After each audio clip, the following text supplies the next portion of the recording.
آپ اپنے بچوں کو، اپنی بچیوں کو سردیوں اور گرمیوں کے بچاؤ کے لیے سرد اور گرم لباس کا انتظام کرتے ہیں کہ نہیں؟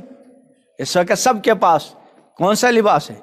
گرم لباس، تاکہ سردیوں سے خود بھی بچے اور سردیوں سے اپنے اہل و عیال کو بھی بچائے۔ یہ لباس اللہ نے نازل فرما ہے، یا بنی آدم قد انزلنا علیکم لباسا، ہم نے لباس اتارا، تمہارے لیے لباس پیدا کیا۔ لباس کے دو مقصد قرآن نے بیان کیے ہیں، یواری سوآتکم، جو تمہارے لیے ستر پوشی کا کیا ہو؟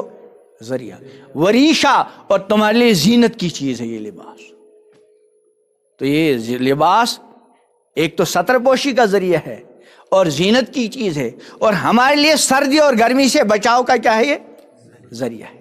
لیکن اگر اللہ فرماتے ہیں وَلِبَاسُ التَّقْوَى ذَلِكَ خَيْرٌ، اس ظاہری لباس کے علاوہ ایک اور عظیم لباس ہے، وہ ہے تقوی کا لباس۔ یہ تقوی کا لباس ہر کسی پر فرض ہے۔ ہمارے پاس خود تقوی کا لباس نہیں، ہم اپنے بچوں کو تقوی والا لباس حاصل کرنے کی کیسے ترغیب دیں؟ تقوی کے لباس کا مطلب کیا ہے؟ کہ ہم اور ہمارے سارے چھوٹے بڑے گناہوں سے بچنے والے۔ یاد رکھیں، دنیا میں عزت کی نگاہوں سے دیکھا جائے گا، ڈگری دیکھ کر، مال دیکھ کر، مکان دیکھ کر، تجارت دیکھ کر، شہرت دیکھ کر، صورت دیکھ کر، وغیرہ وغیرہ۔ لیکن آخرت کے اندر جو عزت کا باعث ہے وہ ہے تقوی۔ قرآن نے ارشاد فرمایا یا ایھا الناس، اے لوگو، انا خلقناکم من ذکر و انثی، ہم نے تم کو ایک مرد ایک عورت سے پیدا کیا، آدم، حضرت آدم علیہ السلام، حضرت حوا، وجعلناکم شعوبا وقبائل، ہم نے تم کو مختلف قبیلوں، مختلف خاندانوں کے اندر تقسیم کیا۔ کیوں؟ لتعارفوا، تاکہ تعارف ہو۔ اگر سارے کے سارے شیخ ہوتے، سارے کے سارے سید ہوتے، سارے کے سارے میر ہوتے، خان ہوتے، تو پہچان ایک ایک محلے میں ایک ایک نام کے کئی آدمی ہوتے۔ اب کوئی میر ہے، کوئی شیخ ہے، کوئی خان ہے، کوئی بٹ ہے، کوئی سید ہے، کوئی فلاں ہے، یہ تعارف کے لیے۔ لیکن اصل چیز کیا ہے؟ فرمایا ان اکرمکم عند اللہ اتقاکم، تم میں سب سے زیادہ مکرم اللہ کے نزدیک کون ہے؟ اتقاکم، جو تمہیں سب سے زیادہ تقوی کے لباس سے کیا ہو؟ آرا۔ اس تقوی کی ہم کو فکر، ہمارے بچے آوارہ ہو گئے، ہمارے گھروں میں انتہا سے زیادہ بے پردگی۔ ایک حدیث سنا کر اپنی بات ختم کروں گا۔ امام الانبیاء حضرت محمد عربی صلی اللہ علیہ وسلم نے ایک پیشن گوئی ارشاد فرمائی کہ ان قریب ایک زمانہ آئے گا، میری امت کے مرد عمدہ سے عمدہ سواریوں پر سوار ہو کر مسجدوں کے دروازوں تک آیا کرے۔ یہ زمانہ آپ دیکھیں گے جمعے کے دن جو بڑی مسجدیں ہوتی ہیں، بازاروں میں ہوتی ہیں، وہاں باہر آپ دیکھیں گے گاڑیوں کی لمبی لائن قطار لگی ہو، اور میں آئے گا یہ زمانہ۔ لیکن ان کے گھریلو حالت کیا ہوگی ان کی؟ فرمایا نساؤہم کاسیات عاریات، یعنی نمازی تو ہیں لیکن گھر کا کیا برا حال ہے؟ فرمایا نساؤہم کاسیات عاریات، ان کے گھر کی خواتین لباس پہن کر ننگی۔ پہلے زمانے میں یہ لباس پہن کر ننگی، اس کا مطلب سمجھنا ذرا مشکل تھا۔ بہت ساری چیزیں ایسی تھی کہ صحابہ کے زمانے میں اس کو سوچا بھی نہیں جا سکتا تھا۔ اس لیے پیغمبر علیہ السلام جیسے جب بہت ساری ایسی چیزیں سنائیں تو صحابوں کو کہ اللہ کیسا ایسا ہوگا؟ تو اسی طرح یہ کہ لباس پہن کر ننگی ہونے کا مطلب کیا؟ لیکن آج کل اس کا سمجھنا آسان ہے، گھر میں سمجھ میں آ جاتا ہے کہ ہماری بچیاں، نوجوان بچیاں، غیر شادی شدہ بھی بعض مرتبہ لباس ادھورا، سر کے بال کھلے، چہرہ کھلا، یہ بھی ننگا پن ہے۔ اور پھر لباس اتنا باریک کہ بدن کی کھال تک نظر آئے، یہ بھی ننگا پن۔ اور سب سے بڑا ننگا پن جو آج عام ہوتا جا رہا ہے وہ ہماری بیٹیوں، ہماری بچیوں، ہمارے بہنوں اور ہماری گھر کی خواتین کا لباس اتنا ٹائٹ کہ جسم کی ساخت ابھر کر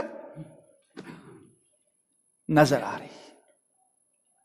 نساؤہم کاسیات عاریات، ان کے گھر کی خواتین لباس پہن کر ننگی، اور اتنا ہی نہیں بلکہ فرما مائلات، ادھر سے ہی دوسروں کی طرف مائل ہونے والی، ممیلات، اور دوسروں کو اپنی طرف ہمیشہ ایک غور کرنے۔ حضور نے فرمایا صلی اللہ علیہ وسلم کلکم رائن، تم میں کا ہر کوئی رائی ہے، نگہباں ہے، ذمہ دار ہے، وہ کلکم مسئول عن رعیت، اور ہر ایک کو اس کی رعیت، اس کے ماتحتوں کے بارے میں اللہ کی بارگاہ میں سوال ہوگا، پوچھا جائے گا کہ تمہاری بیٹی، تمہاری بیوی، تمہارے گھر کی خواتین لباس پہن کر ننگی تھی اور تم اس ننگے پن کو روز دیکھتے تھے. تم سمجھتے تھے جس انداز سے میری بیٹی، میری بہن، میری گھر والی گھر سے باہر نکلتی ہے، جب بھی اس کو کوئی غیر محرم دیکھتا ہوگا وہ اس کو دیکھ کر آنکھ کی بدکاری میں مبتلا ہوتا ہوگا. لیکن تم ٹس سے مس نہیں ہوگے. میں آپ سے زبانی کچھ عرض تو کر سکتا ہوں، اس کے علاوہ مجھے آپ کے گھر پر کنٹرول تو نہیں. لیکن جہاں تک مجھے اپنے گھر کا معاملہ ہے، آپ میں سے ہر کسی کو اپنے گھر کا معاملہ ہے، وہاں تو زبانی جمع خرچ نہیں چلے گا، وہاں تو عملی قدم اٹھانا پڑے گا. آپ کا معصوم بچہ جس کو الف با اور ABCD آتا نہیں تھا، آپ نے توجہ دی، آپ نے تعلیم کو مقصد بنایا تھا، وہ PhD کی ڈگری حاصل کر گیا، وہ ڈاکٹر بن گیا، وہ انجینئر بن گیا اور بہت بڑا بزنس مین اور فلاں بن گیا. لیکن آپ نے اپنے بچے کو نمازی بنانے کی فکر کی نہیں. اگر آپ نے اپنے بچے کی نمازی بنانے کی فکر کی ہوتی تو جیسے آپ کا بچہ ڈاکٹر بن گیا وہ اس سے پہلے پکا نمازی بن جاتا. آپ نے اپنی بچی کو ڈگری دلانے کے لیے پتہ نہیں کہاں بھیج دیا، لیکن اپنی بچی کو باپردہ، اپنی بچی کو باحیا، شرم حیا کے زیور سے آراستہ کرنے میں آپ نے بے غیرتی کا مظاہرہ کیا. بے غیرتی کا، یہ بے غیرتی ہے نا.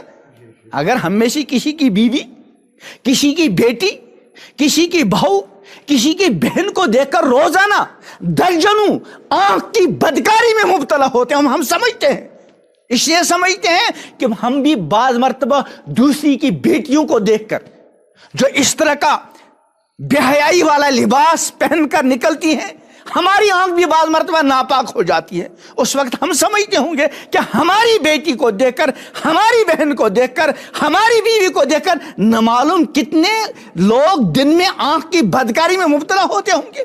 اس کے باوجود میں نبھا رہا ہوں، یہ بے غیرتی نہیں تو اور کیا.